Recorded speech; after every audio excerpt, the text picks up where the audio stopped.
What's your favorite scary movie? What's the boogeyman? If you hang up on me again, I'll cut you like a fish, understand?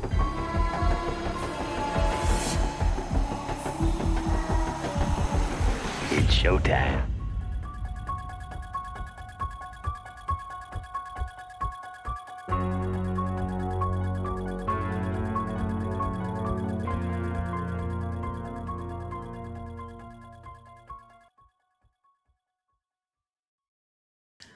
Hello, guys, and welcome back to the You Can't Kill the Boogeyman podcast. I'm your host, Robbie. And I'm Sammy. And today on the podcast, we are discussing Halloween Resurrection.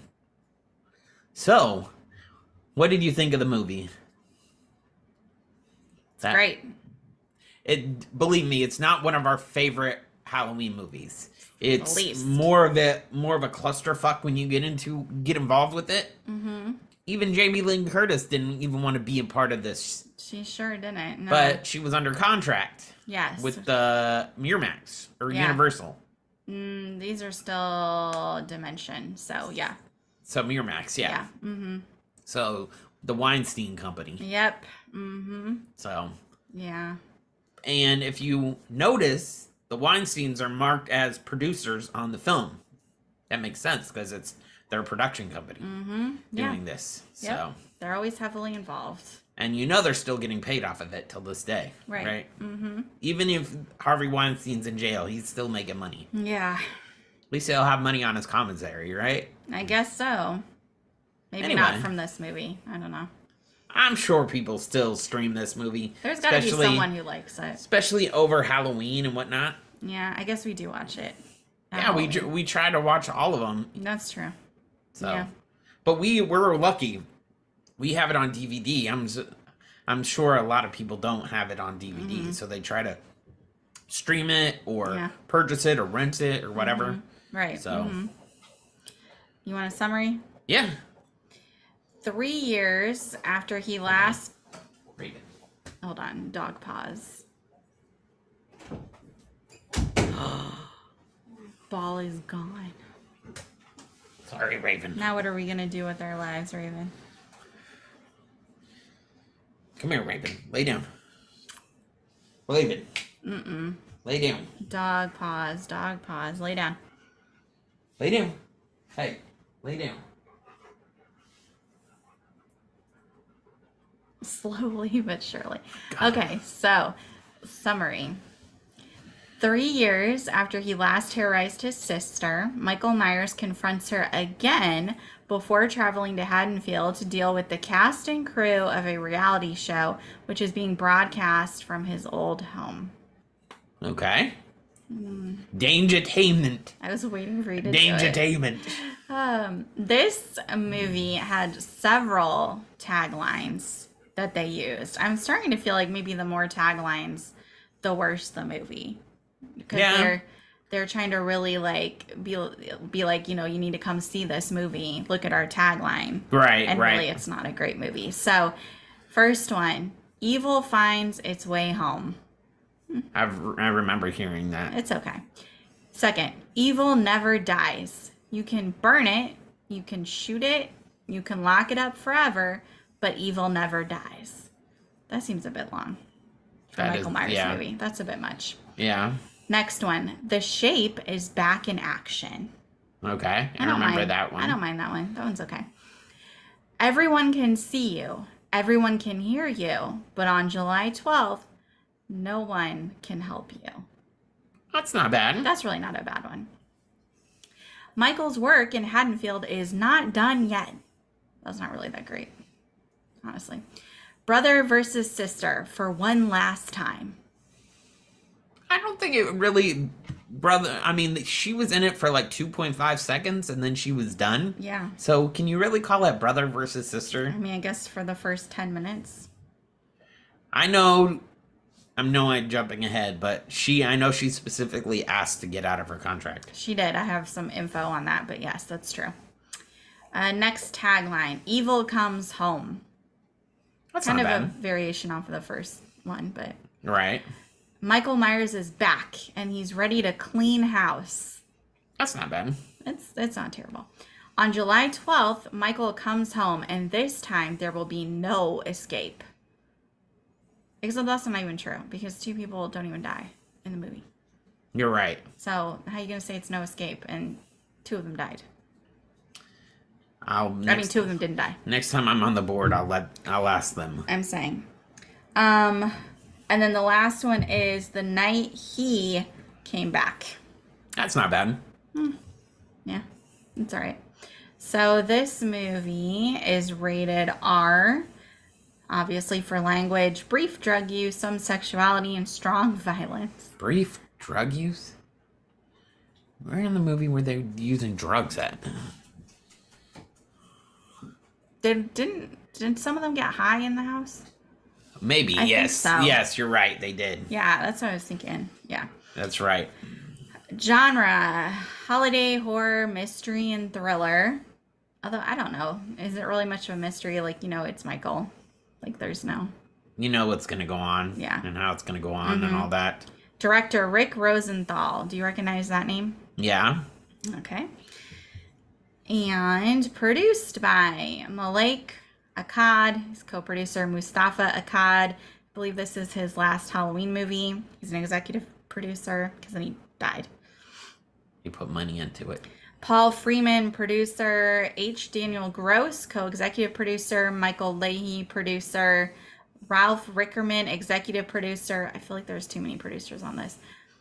Louis Spiegler, co-executive producer. And then the 2 Weinsteins, as you said. Yeah. They're also producers.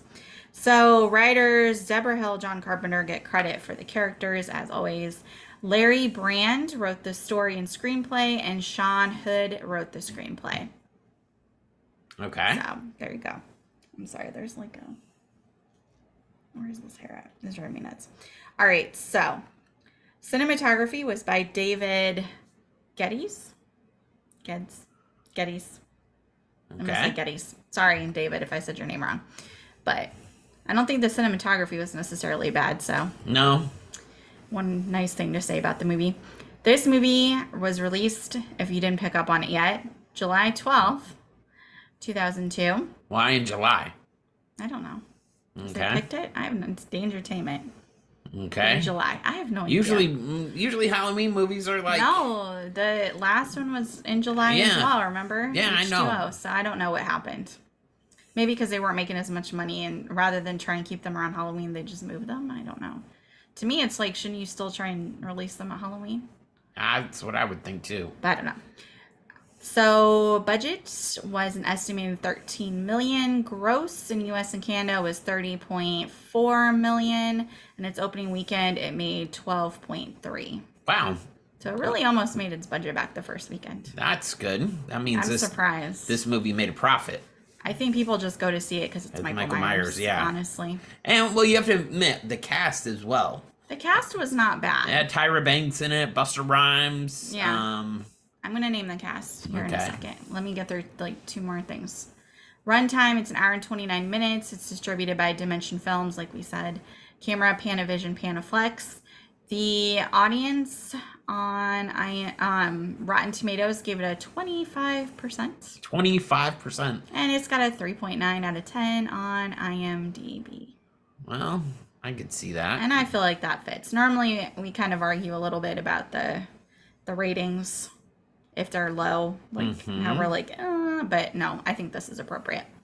So, cast. Jamie Lee Curtis as Laurie Strode for 2.5 seconds. Brad Loree is our Michael Myers in this one. Busta Rhymes is Freddie Harris. Bianca, Kajilich is Sarah. Sean Patrick Thomas is Rudy Grimes.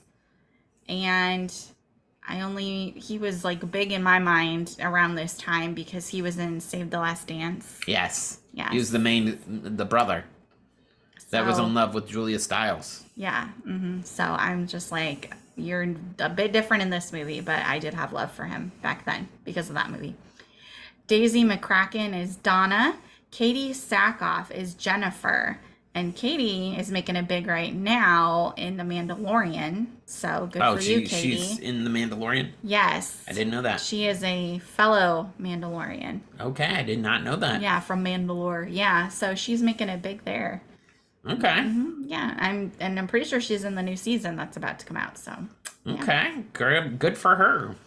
Luke Kirby is Jim Morgan. Thomas Ian Nichols is Bill Woodlake. Ryan Merriman is Miles Deckard Barton. Another name that I knew. Ryan Merriman. I'm sure nothing to you. Okay. He was Disney Channel star for my friends out there. I did not know that. You know Let me him. know if you guys You knew know that him. in the comments. Big crush on Ryan Merriam back in the day. Yes, Disney Channel star. And Tyra Banks is Nora Winston. Oh, see, she's something. I know her. Yeah, there you go. So you knew like two of them. Probably. 3 of them. 3, I'm sorry. 3 people. The filming locations for this one. Riverview Hospital was in British Columbia, Canada. The Court Motel was in also Vancouver, British Columbia, Canada. So got a lot of Canada. I think this is the first time. Canadians really like Michael Myers. Big Yeah, ups I to think the this is the first Canada. time, right, that we've been outside Yeah. the United States filming. Yeah. So yeah, they did a lot in British Columbia. And then the Canfield Moreno Estate was in Los Angeles. That was the Hillcrest Academy. Because, we did like a slight reference to that movie Right. for this one to do a tie-in. Because this is tied into the previous movie. If you're keeping track of the timelines. This is tied into Yes. H2O. Yes. Okay. Yes. Because he went back and now he's living in his house. Is that why? Yeah, so if you remember, this is the one where they did, I cut his head off. I didn't cut his head off. Right, right. So it drives Lori crazy, and then she ends up in the mental insane asylum, institution. yeah. Yeah, so this is a direct tie-in to H2O. It's following that timeline. Okay, so after he kills her, he goes back home. Yeah. Okay. Yeah, so he starts off at the mental institution, remember? And Right, then right. Nah, and then, yeah. He goes home and now he's just like, well, now I have nothing to do. And I then guess. people invaded his space. I guess. And he was like, well, I'm fuck just with gonna all kill this you guys noise. because I need something to do. Yeah, it could be. Yeah. I don't know. All right, you ready for some filming facts? Yeah. All right, we'll start right off with Jamie Lee Curtis. As we alluded to, she hated the idea of a sequel, and she felt that Laurie had a satisfying ending in the previous film. So remember, she was big on, like, this is my thank you to the fans, blah, blah, blah, when she was doing H2O, and then this one came along. Do you know how many times she said that? Well, yeah, Jamie Lee Curtis frequently. I feel like that's her promotion for the character. She's not stupid. She's got to get you to come see the movie. Oh, just like Halloween ends. This is my This last is it. time. This is it. And never blah, blah, coming blah. back. But she is getting older now, so I could probably guess. she may not return. I can get that one, but this one, No. she's all about the promotion. No, she That's just- why the studio She hired just, her. if they had a good storyline, she would not have cared. I think she just really hated the idea of this entire movie, too. So she initially refused to even be in the film until she ultimately agreed to do her part only under the condition that she's killed off in the opening of the film to make sure her character wouldn't appear in another sequel. That worked. That worked. Jamie. And at the time of the film's initial release, though, executive producers Malik Akkad and Mustafa tried to explain it by claiming that Jamie Lee Curtis was so impressed with the screenplay that she wanted a large part in it. And she publicly stated, no. You have to love it when I'm under contract. This is why I'm in this movie. You have to love it when the star comes out and there's like, no, that's not Stop what I saying like. that. This is not a thing. This movie was first named Halloween The Homecoming, but producers wanted a title that said Michael Myers is alive. So in February 2002, the film was officially named Halloween Resurrection. Okay. I mean, I feel like, though, if they're doing a Halloween movie, like, Michael's in it. So you don't really need to explain in the title that he's back. Like, we'll just see that he's back. The in the movie. audience can connect the dots. Yeah, you could have said it The Homecoming because that still covers it because he goes back to Haddonfield. So. Yeah. No, I agree with that. I mean, I don't really care one way or the other regarding the title on this one, but their reasoning for changing it, I don't think was that big of a deal, but whatever. No, I agree. Originally, the executives of Miramax wanted to continue the series by creating a whole new story which didn't have anything to do with Michael Myers. Oh, thank God they didn't do that. Just like John Carpenter was trying to do with Halloween 3. Do you think it would have went off? Well, poll results conducted throughout fan websites proved that to the producers that fans wanted Michael back. Yeah. So no, it would not have. You can't, at this especially, they couldn't do it with Halloween 3 and be successful. There's no way they could do it by 2002 and still try and tout it as like a Halloween movie. It can't be anything related to the franchise because people are not going to understand if Michael is not in it. So you think to actually do that, you would have to come up with a brand new name and everything? No, if you want to do like a lore related to Haddonfield, okay, but there's no way you could refer to it in any sort of way as a Halloween movie. So because they proved with Halloween 3, which is not really a bad movie, that people are not going to understand it and they're going to dislike the movie on principle because Michael's not in it. Right. Although I guess technically he was in Halloween 3, but you know, I don't think, especially at this point, even 20 years ago, there's no way. Yeah. So, like usual with these movies, several new endings were written during production, and the cast was never sure how the film was going to actually end. That would suck, What a especially surprise. being an actor. And even better for this movie, 4 endings were filmed. 4 endings. And the director wanted the studio to ship a different ending to each theater, a technique that was used in one of your other favorite movies. I have no idea. Clue. Scream? Oh. Clue, Scream, okay. Scream. No, that they did during the theatrical release of Clue. But the studio was like, no, so the endings are just on the DVD and Blu-ray. Okay. They didn't do it in theaters. But they were trying to be like Clue, so you would go and you wouldn't know which ending you would see. Which is actually a clever way to get people to go back to the movie. Yeah. Or go to a different theater So or whatever. each theater would have a different ending. Yeah, I guess so. That's actually pretty But that cool. would get you to go see the movie more than once. Yeah. Even if you probably didn't like it, you'd probably be like, oh, I want to go see the other endings, right? Yeah, absolutely. Especially this is still 2002. It's not like today. Right. Stop. It's not like today with the social medias where you could just find out what happened like super easy. Yes. So you want to know the endings? Yeah. So in theaters, as you all probably know, Freddy saves Sarah from Michael. Michael comes back to life at the morgue and he attacks the coroner. So that's the one we saw. In another ending, final girl Sarah is saved by her internet friend Miles, aka Deckard. Deckard, yeah. Yeah. He actually comes to the... Yep. I didn't see that one. He personally pulls her away from the fire at the Myers house. But obviously in the theatrical version, he's just like, oh good, you're alive. You're alive, yeah. Whatever. He's Kind of still like- alive with his little Palm Pilot. And I feel, that's funny. But I feel like that would have given them a better ending. Those two characters, since they Yeah. were making such a big deal out of Their connection. internet connection, whatever. And this is back when online dating was just getting big Chat and rooms popular. and all that. Yeah. Mm-hmm. Another ending, Sarah asks to see Michael's corpse in the body bag, and this time he comes back to life at that moment instead of in the morgue. He grabs Freddy, begins to choke him, and then Sarah slams an axe into his head. While they're looking at the body with the coroners. Or, No, this is at the scene. at So the Mike, scene, yeah, okay, she yeah. has to see Michael At the in scene. the body bag. Yes, Right, okay. That's what I said instead of at the morgue. Nobody had their guns drawn or something like that I to don't know. shoot him? She hit him with an axe, so whatever. And the last one has an alternate ending where I saw 2 different references to this. So it's either an FBI agent or a CSI agent. 2 people called it 2 different things, so I don't know. So an FBI or CSI agent investigates a hole in the remains of the Myers home, and then Michael grabs her and pulls her inside. So the thought is that he's in the fire, he goes in this little hidey hole in the house, the woman comes checking, and then he grabs her, and then the ending is you can hear her screams coming from the darkness. Okay. That would have been a good ending. That would have been a clever ending. Yeah. Probably out of all of these, I would have liked that one best. Yeah. I mean, the morgue thing was okay. It was kind of predictable, though. Yeah, but I feel like this one, it would have been a little predictable, but I don't know. What did you think of the beginning when he's in the insane asylum and you're watching that crazy guy being like, rambling off serial killers and blah blah blah, and then at the end, after he kills Jamie Lee Curtis, he gives him the knife. Mm-hmm. Why do you think he didn't kill him? I guess because he was just like friend here. I always thought Michael Myers just kind of picked and choose who he wanted to kill. I guess that guy gave him the vibe, like, you're gonna be just like me.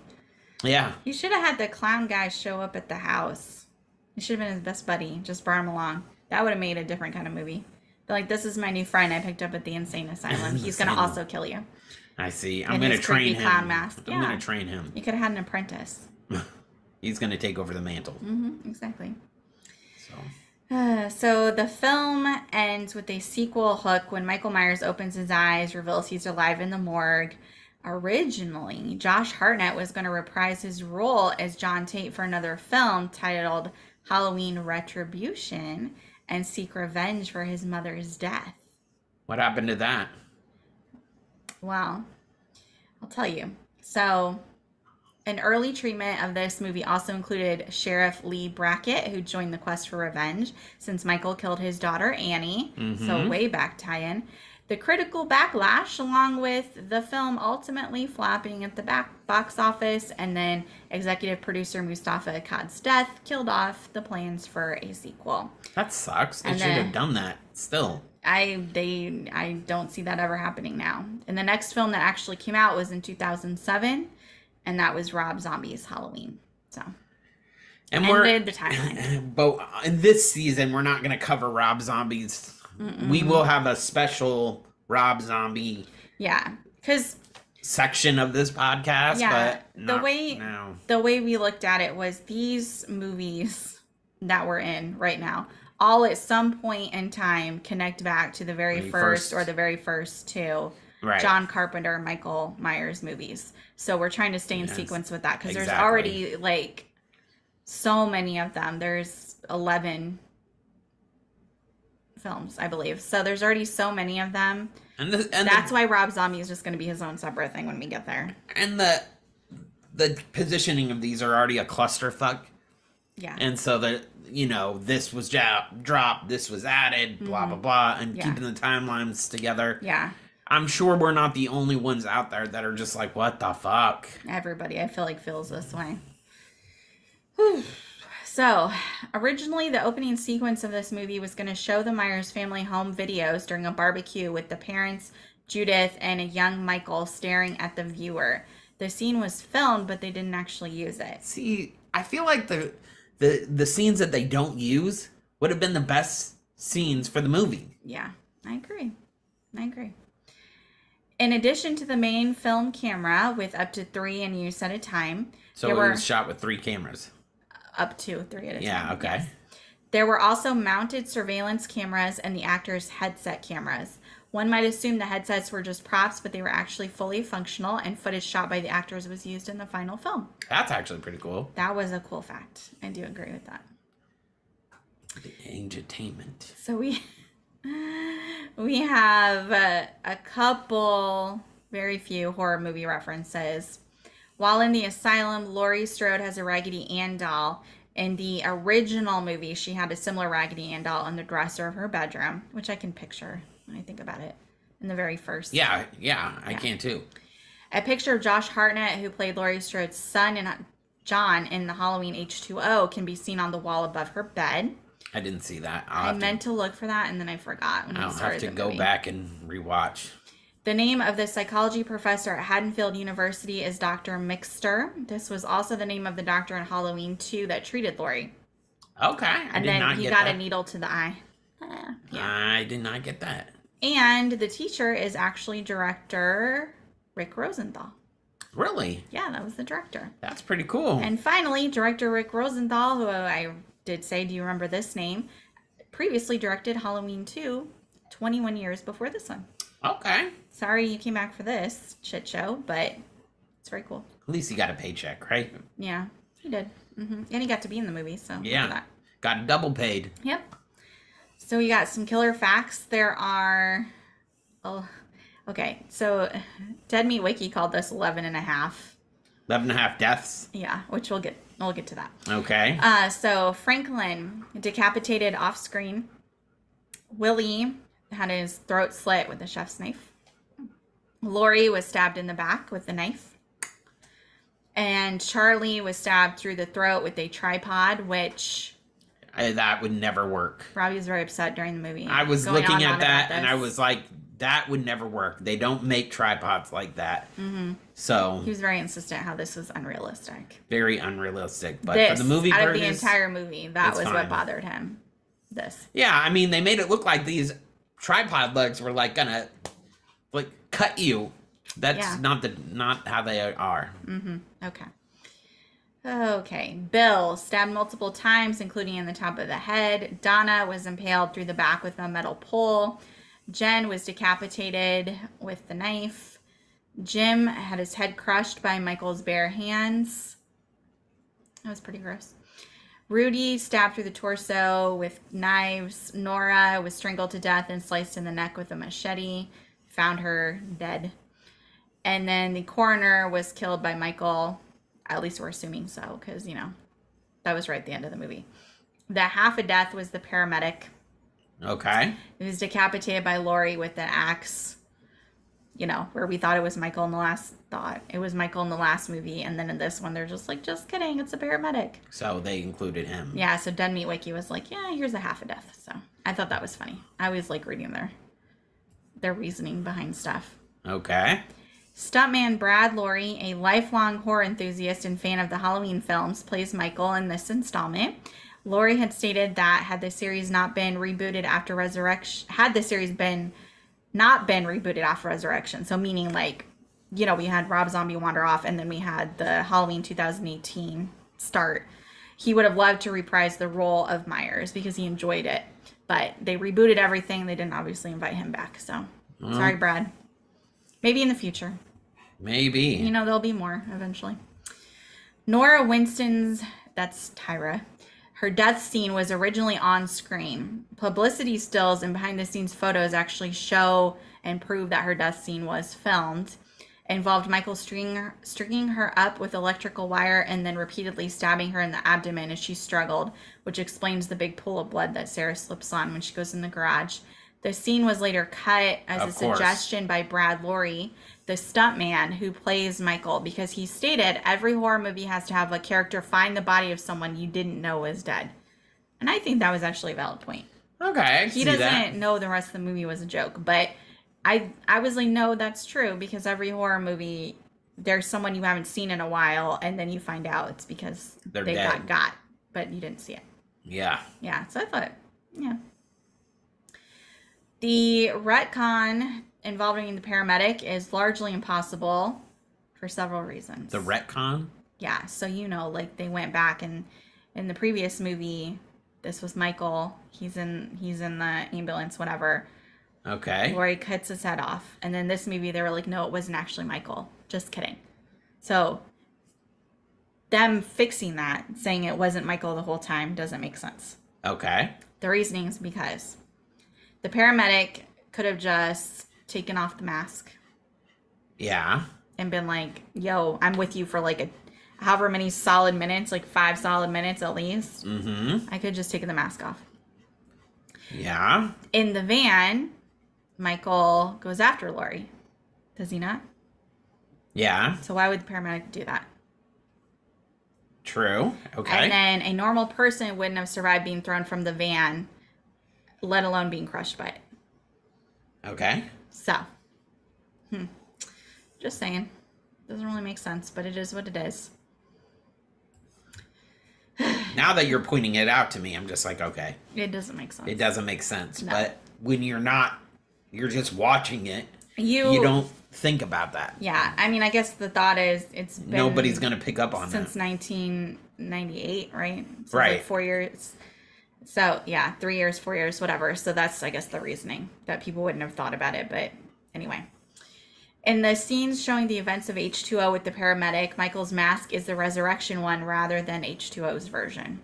So they didn't even use the same mask either, by the way. They didn't even... No. Okay. Mm-hmm. And then another fun fact about this mask. This mask had not been made on the shape actor Brad Lorre's head and was too small. That's what you were saying. That's why his eyes can be seen so clearly, unlike in the previous films. Well, don't you think that's a bit creepier when you can actually see his eyes? We did say this last time, but I will agree that this mask looks like it's tight, and it looks a bit more ridiculous, and the hair was... The hair was all over the place, weird. I'll let you know that. Yeah, so in this case, because I think it was too tight, I think it started becoming more comical than it did scary. No, I can understand Like, there's that. a certain way where you can see his eye, you know, but the fact that this one was just tight on his face, it just starts to be a little bit silly. Yeah, I can see that. So we got some special effects and stunts. Gary J. Tunnicliffe served as Resurrection special makeup effects creator, but he's very quick to note that he did not make the mask. He did not make the mask. Yes, so he does not want to be blamed for this. And it was his first question when he learned he got the job, but fellow special effects artist Chad Washam had already designed the mask. I bet he wants to shoot himself. He's like, do not include me in this. I did not do this shit. I'm sure that follows him to this day. You gotta size it to the actor. You made the mask, right? It has to be sized to the actor. It doesn't make sense otherwise. How long ago did this movie come out? 20 years ago. Yeah, I'm sure it still follows him till this day. Possibly. But anyway, back to Tunnicliffe. In addition to his special effects duties, he appears as several characters in the films. He is credited as Officer, but he actually plays the role of the paramedic that Michael Myers kills in the prologue, allowing him to escape the events of Halloween H2O. Since it was just a small non-speaking role, the director suggested that he play it, so his team cast his head for the beheading. That's kind of cool. Like, my head was chopped off. And in the mask, I mean, that's pretty cool. Yeah. And he also donned the Michael Myers mask and coveralls for his second unit insert shots. So his stature was 5'8" compared to Laurie's 6'2". Bit of a difference. She's 6'2". Laurie. Jamie Lee Curtis. No, Laurie, the actor who played the Shape. Okay. Brad Laurie. Okay. Yeah. Yes. Okay. Brad Laurie is 6'2". I was gonna say, wait a minute. No, we're talking about Michael Myers. Yeah. Yes. Yes. Okay. So Tunnicliffe earned the name Mini Michael among the crew. Of course he did. And he also pops up as a masked party goer who jumps in front of the camera. So Bianca, the actress who played Sarah, could not audibly scream when playing the part. So they added it in post? Yes. I was just like, that's strange. You've cast her in this part and she can't scream. So wait a minute. So that when she's talking to the camera when they're trying to get ready for them to go to the house and she screams. That's not her. That's all post. Yes. Her character screams were all dubbed in post-production. I can understand that because if you're going to scream that high to actually break something, it's going to hurt your vocal cords. I know. I just thought it was interesting that they would hire like somebody that can't scream. As the main girl. But that's what they did. Trivia. John Carpenter has stated that this movie makes him cringe. Yep. Yes, he did. Jamie Lee Curtis was quoted as saying that she considers this film a joke. How would you like to be on the Halloween movie that the creator and the main actor is just like, oh, it's a joke? This makes me cringe. It's a joke. That's so terrible. And Jamie Lee Curtis, if you noticed, appears on the movie cover with short hair, but she has long hair in the film. And if you look very closely, you can actually easily tell that it's the same picture that was on the poster of H2O. So I guess she didn't even do the shots for it, like the promo shots. Apparently, she's like, I am not going to do all that. Fuck all this. You guys can just use the old photo. It's fine. Katie Sackhoff, when she sat down to watch the film 20 years later for the first time, she was embarrassed by her performance and she felt it was a bad Cher Horowitz impression. Though, from Clueless. No. Okay. Though she was impressed with her scream, and she noted that she had actually dubbed over Bianca's screams in some parts. So Katie did some of the screams for our lead character, Sarah. Okay. And Katie noted in particular, she recounted a scene where her character Jen flashes her bra for the camera. which was not in the script, and she wasn't comfortable doing it, leading the filmmakers to go behind her back and use a body double for this scene, an experience that led her to include a strict no nudity clause in her contracts going forward. Wow, they used but she didn't show her boobs, she just showed her bra, right? Right, but the actress herself, what she did was she pulled her shirt up just like over her midriff, and she stopped. And then they got a body double who came in, who then pulled it all the way up and showed a bra, and she just was like, what the fuck? I didn't agree to do this. I mean, that's show business. I guess you just bring in someone who will do it. Exactly. But it's no one knows this, so they all think she did it, and it's just something she wasn't comfortable with. I'm trying to figure out which one this was. Short hair. She got decapitated on the stairs. Okay. She's like the louder, like more boisterous one. Her friend. Yeah, like the bestie that goes in there, and that convinced trying them to get her to dress differently and all that. That convinced them to do the show in the first place. Yeah. Okay. Yeah, that actress. I was thinking of the one that, like, the weird guy was like, oh, you're... The one that was down in the basement? Yeah, that's who I was thinking of. No. Okay. No. That makes more sense. Yeah. So, I have a couple quotes for you. Okay. Courtesy of, pretty much Freddie. That's it. Okay. He was the only funny one in the movie. Freddie, trick or treat, motherfucker. I do have one Laurie Strode one, and where she says, I'll see you in hell. And then she falls to her death. Very dramatically. Does he actually go to hell? Michael Myers doesn't die, so no. No, Yeah. exactly. But it's a good line, I think. Another good one from Freddie, where he looks at Michael at the end and he says, looking a little crispy over there, Mikey, like some chicken fried motherfucker. It just cracks me up, Buster Rhymes. May he never ever rest in peace. That shit just cracks me up. And then Freddie says, this one can be for you. Let the dangertainment begin. Dangertainment. Dangertainment. And then he says, let the dangertainment begin. And then under his breath, like softly, says, up in this motherfucker. It just cracked me up. He said that in the movie? Yeah, I guess so. I did not catch that. And I meant to listen for it, and it just had me cracking up when I was looking up the quotes. So I will say, I know when he's fighting Michael Myers, and he's like, you want to be on Dangertainment? but that is the only funny thing, and you make me laugh every time you do that. But you have like we said, the cast was good. The storyline, the execution, it was not good. Right. Like, I know in this time period, like these reality shows, all of that was really starting to take off. Yeah. Around this time, that was becoming a big thing. So I get the thought behind it, but the execution just didn't make sense. And then with Michael just randomly showing up, it would have made I don't know. It would have made more sense. I don't know how they could have done it to make it more sense. I feel like they should have put more thought in the script. Yeah. And came up with more of a conclusive story. Yeah. But they didn't. They just wanted to rush it and get it out.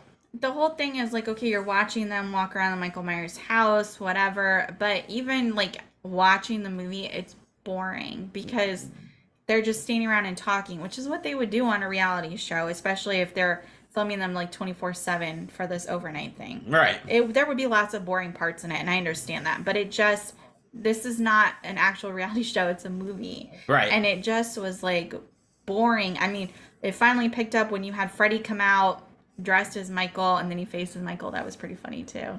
Yeah. And then Michael's go away. confused. Go out to the garage. And Michael's like, sure. I'm just going to go kill this bitch out here. No problem. But when he does that, do you ever actually wonder why Michael Myers doesn't kill him? We talked about this when we rewatched it the other day. It's like, why didn't Michael just be like, nah, and then just stab him and move on with his life and let them find like the dead Freddie Michael on the floor? And he's kind of looking at him like, you're me. Or am I you? Or whatever. I don't know. Maybe Michael's brain just exploded because there was someone looked like him. I have no idea. I don't know what happened in that moment. But yeah, that's always something I'll wonder is why didn't he just stab Freddie? That's a good point. Instead of just listening to him and leaving. Like, I don't know. I don't get it either. Oh my gosh. But it is pretty funny listening to Freddie go off on him. Like I told you, no, I'm dressed as Michael. What are you doing? That was pretty funny. So I had to say, like, Busta Rhymes Freddie is pretty funny in the movie. I think he helped make the movie. He did. to be as good as he could. Yeah. The rest of them, it wasn't their fault based on the stuff they were given to work with. I mean, I think they did the best of what they had. yeah, as the teenagers and all that. It feels like they needed something more to do. Yeah. Specifically in the house versus let's just wander around. Because they started figuring out they had a lot of stuff that was set up for them to find. Mm-hmm. Like they did that thing in the basement where the bodies fell down. And I'm like, why didn't you just set up something like a scavenger hunt or something? I don't know. Something for them to actually do in the house. You know? Mm-hmm. I don't know. It just, the storyline, the thought maybe was there, but the story was just not. Wasn't great.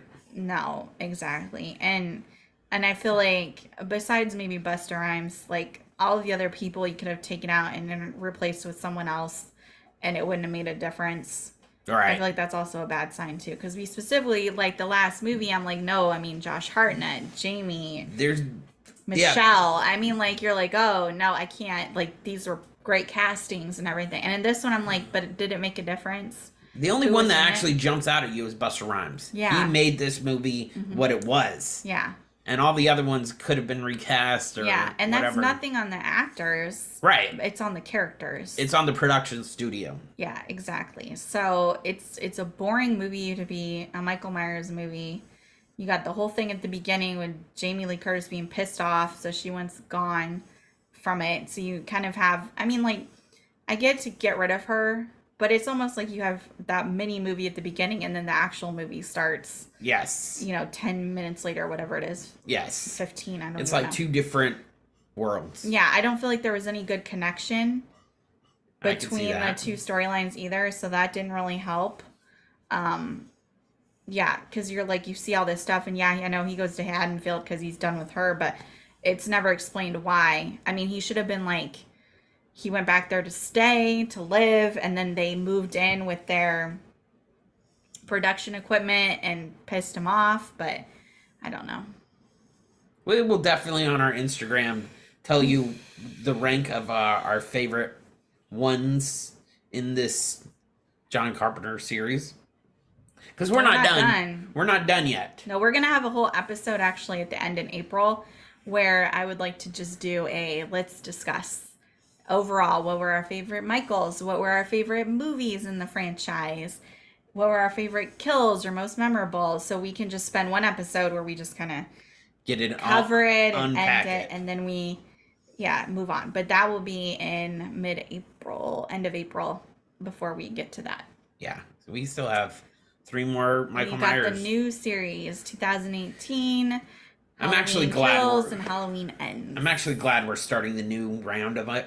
Yeah, I'm Because- just over this entire thing. Because, I mean, I like it that it all stayed in the same time frame, sort of. Kind of. But it's just all everywhere. Yeah, and I think whether you liked it or not, I think the next 3 are more cohesive because they have a Yes. game plan going in. And it was the same production studio, and it was the same people, and they kind of had their own game plan of how they wanted it. Yeah, they knew where they wanted to go with the movies, and I feel like that's what they should have done in the beginning. They should have really planned this out. But again, John Carpenter wanted each movie to be something different. yeah, he didn't want to do any of this. But now this made him rich beyond belief, so I'm sure he Yeah. was just like, oh, okay. He did. But yeah, when we do our final rankings on the movies, I have a sneaking suspicion that this will be at the bottom of mine. Yeah. Just because, like, I know we complained about some of the other ones, but I just This one was the most disorganized one. And the fact that I'm calling a Michael Myers movie boring is a bad thing. Yes. The other ones at least were not boring. I maybe didn't care for it, but this was just a drug. Yeah, like you could be on your phone doing something else and Not miss anything. still follow the plot. No, like I said, I paid attention when Busta was on screen because he was funny. But yeah, I mean the rest of them, it was just like, and there was one other scene with Tyra, since we didn't really talk about her, where the cameraman is setting up at the beginning. And she's just like, why are you making this so difficult? Just put the damn camera up. And he's just like, oh, you see scary, not scary, scary. That is true. Yeah, and then Michael comes in because no one ever pays as usual, when there's cameras around, no one's paying attention to what's happening at that moment in time.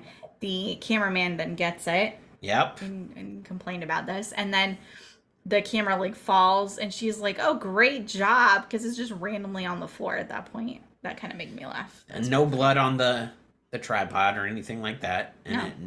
Nothing that she can see. No. And it's just fine. And when Jen, that's Katie's character, gets beheaded, that's pretty good. Because she's up on the stairs freaking out. And Michael slices her and then her head rolls down the stairs. That's a pretty good But you notice that there was not any blood or anything? It was not particularly gory, no, for her head being chopped off. If they were in Halloween Kills, it would have been like blood splurting from her body, like a mountain, a volcano of blood shooting up if we were in the newer ones. I feel like they could get away with a lot more gore in the newer ones than they could in the older ones. They had a lot more restrictions. We are starting, when we talk about some of the newer ones, like the last Scream was definitely bloodier, and I think the new one is for sure going to be. The new Scream actually comes out in 2 weeks. We will be going to see that, and I'm not sure when we're going to talk about it. Oh, we'll do a special episode on that. Yeah, but I want to give time for people to go see it, because we have spoilers. And right. Well, I guess you just know. If you're going to listen to us talk about Scream, it's going to have spoilers. We're not going to... But yeah, spoil it. I know we're getting off subject, but I'm super excited. I am excited about it. I'm not thrilled that Nev Campbell won't be in it. No. I feel like them bringing Kirby back and them having what? Gale Weathers there. Courtney will kind of fill that void. Yeah, but we're already 2 characters down. I just wish we would have done. I mean, they kind of were doing that passing the torch thing in the last movie, but I just wish if we were going to end up with no Ned, that it would have been a better send away for her, because she's like iconic. I do not like the new cast that they're handing the torch over. Okay, so, my God, what's her name? The younger sister. I know who you're talking about. She's in like everything right now, and I'm blanking on her name. She's the new Wednesday. Yes, I like her as an actress. But I just don't like her in this franchise. I didn't mind. She was the first one to survive the first kill scene. Right. In the movie. So that, I don't think I necessarily dislike her character. I don't feel like we got enough to really develop her. Like how they did Sydney. They developed we need more her. development. So hopefully we get that. Hopefully. I think her older sister's storyline is stupid. As I've said, I do not care for that, but that is what it is. So hopefully we'll get more of the little sister and maybe more of a development. And why would you guys all go together? They're all in New York. Like, are they all going to just stick together? Yes, because they left Westboro. No, Woodsboro. Damn it. But too many fucking movies to keep track of all these stupid But cities. we will definitely have our own episode for that. We're jumping ahead. We will. So this was Halloween Resurrection. I got trivia questions for you. Okay. All right, you ready for this? Yes. So, where does Lori put the pills that the nurse gives her? In a Raggedy Ann doll. Yes, she does. She hides them in her doll. Which, seriously? Nobody ever think about checking that? She sits there all comatose, but no one can tell she's faking it. Nobody. I guess not. Anyways. There were 2 Michaels in one part of the movie. One of them started yelling at the other and told him to leave. What did the real Michael do? We already said this. He just left. He just left. It just cracks me up. And then in which part of the house did they discover that Michael had been staying? The basement. Yes, under the house. I saw it. He's been living under the house for the last 20 years, Freddie tells Sarah. But I don't think he was really there for, I feel like Michael's a vagrant to a certain extent. He wanders around a bit because his sister had wandered off. Yeah. So, I don't know. Maybe if we want to pretend other movies didn't happen, I don't know. Whatever. But, yeah, that's all I got. There weren't great trivia because this movie is just stupid. So that's Sammy's thought about this movie. I'm sorry if you liked this movie. I don't think many people do, but... Let us know if you liked Halloween Resurrection. And why. Because I would love to know what I'm missing from this movie. I would. Yep. All right. Anything else you want to get off topic about? Or no, we will have our own topic, our own episode about Scream 6. Yes. So. And our next official episode will thankfully be Halloween 2018, which I'm very excited to rewatch and talk about. I am excited about the newer ones. Yes. I still have the last one running right on my head, but maybe that's because that's the most recent one that we've seen that recently. Yeah. And let's see. So this one, let's see. So next week is when, well, it's not 2 weeks. It's like a week. So that'll be for Scream. It comes out on the 9th. So actually it's better. Well, it's a week from today. Yeah. Yep. Yeah. So it'll be out. And then our next episode, I'm trying to see. So at the end of March, well, very beginning of April 1st, we have MegaCon coming up too. So and the cast of Scream. Yeah, so you'll probably be hearing there. about that too. That's what I was trying to think. There was some other stuff coming up. We're gonna try to get some video of that. I know I'm gonna get some autographs with the whole Scream cast. So that's gonna be an arm and a leg, but I'm gonna save up for that. Did you figure out your costume yet? I'm probably not gonna dress up. I thought about dressing up as like Ghostface. We do have the mask. So just wearing that, but that would be hard to put on and take off, things like that. So I'm still. She hasn't told me what she's going as yet, but no, I'll figure out mine soon. We'll see. All right, guys. Well, thank you for tuning in to this episode. That's it. Yep. We'll see you next time. Bye-bye. Bye. You Can't Kill the Boogeyman podcast is produced and hosted by Robbie and Sammy Brooksby as part of the Limitless Broadcasting Podcast Network. Post-production and intro by Sammy Brooksby. Follow the show on Instagram at BoogeymanPod. You can also follow the Limitless Broadcasting Company at Limitless Broadcasting and your horror hosts at Robert 1950 Studios and at The Samalam. We also have a TikTok at 1950 Studios. Email your creepy comments and spooky suggestions to us at boogeymanpod@gmail.com. Don't forget, everyone is entitled to one good scare. Have a horrific week.